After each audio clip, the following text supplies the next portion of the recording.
We're back. It's another week, it's another video, and today we're gonna have some fun.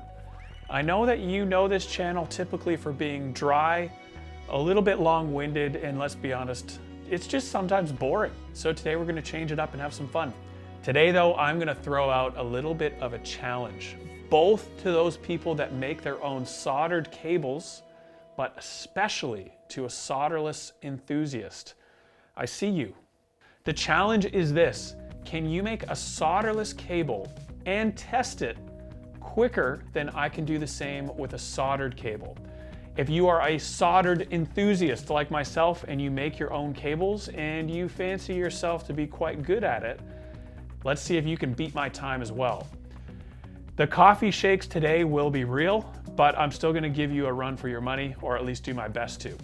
First though, let's talk about some of the pros and cons to the soldered versus solderless debate. There is one, let's just get it out of the way. Solderless cables will almost always beat a soldered cable if you're talking strictly on size.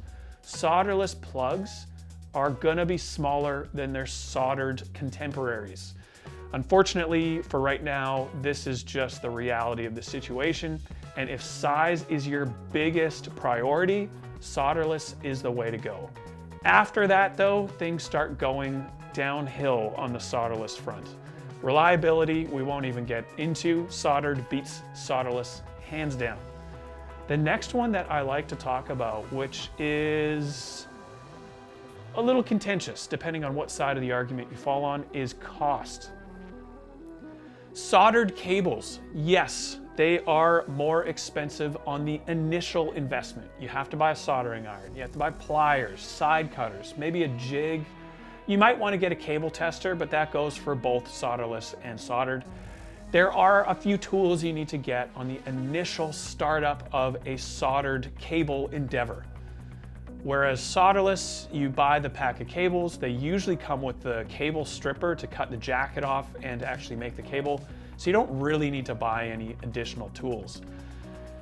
After that, the cost starts swinging back towards soldered.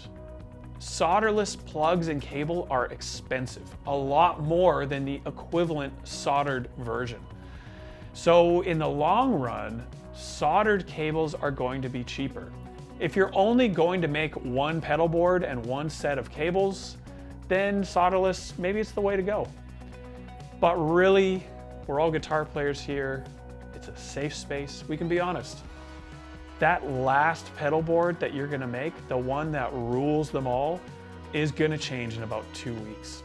So let's be real here. You're gonna make more cables. Whether or not they're gonna be soldered or solderless is totally up to you. Other pros for soldered: cable type.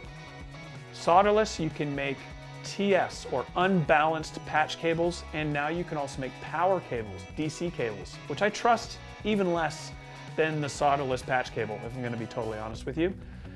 Other than that, you're basically stuck. You cannot make a TRS cable, an insert or split, TRS to dual mono, MIDI. All these specialty cables that you need for today's pedal board, you cannot make with a solderless cable. So cable type is a big one to consider. The last one that was in the solderless camp we've kind of touched on is speed. Solderless cables can easily be made, and let's be honest, repaired, because they're gonna break down, much more so than a soldered cable. But we're gonna challenge that today. Let's see if we can make a soldered cable quicker than the solderless equivalent. I'm gonna give the soldered camp a little bit of a hand up in the form of the soldering iron is gonna be already heated up and ready to go. For both solderless and soldered, the cable is cut as if you just measured it on your pedal board. You sat down to make it, and that's when the time is gonna start. You're gonna be able to see in the video that I take it step by step. I have a stopwatch there running in the video. So you solderless guys, you know that I am not speeding up the video in my favor. Let's see what you can do. Can you beat my time? Post it below. If you do beat it, I'm probably gonna ask for video proof. Maybe just tag us on Instagram when you post your video of you making the cable at a certain time. Other than that, let's get into it. here we go, making a soldered cable. Can it beat the solderless time?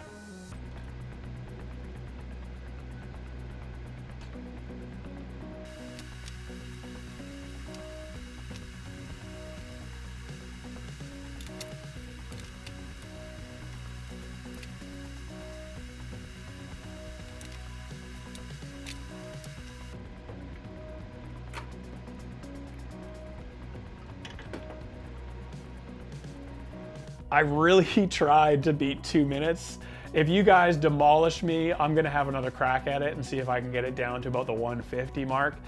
But let's see what you guys can do. I'm sure there's gonna be some soldered cable makers out there that will destroy my 2-minute time. Solderless cable makers, have a go, see if you can beat the 2-minute mark like I almost did. And we'll go from there and see how you guys do. To be honest, I really don't know who is gonna win. I've made some solderless cables in the very far distant past, and the times were roughly the same. So I'm curious to see what we come up with today.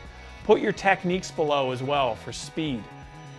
Other than that, that is today's video. Post your times below for soldered and solderless, and we'll see what the results are next week. It's been fun, I'm sure. We'll see you guys for another boring video next week on the Goodwood Audio YouTube channel.